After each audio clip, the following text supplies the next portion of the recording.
Periscope bubbler. Mine keeps popping out. How can we fix it? So there's two definitions of popping out.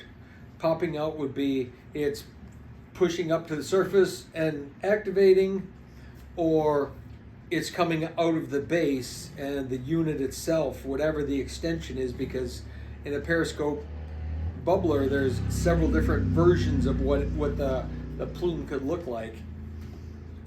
If the whole unit is popping out of the surface of the pool and like falling over and sitting there, that indicates to me that you need the proper tool and or be able to put it and lock it back into place, or something's broken inside that fitting and it's not holding it in. The other thing would be if it's just rising up like it's designed to do, it means that if it's not supposed to be running at all, it means that you have a leak back at the equipment of a valve or something that's allowing water to push through and push this thing and getting it to pop up. So not sure which one of those scenarios you're talking about, but hopefully that helps.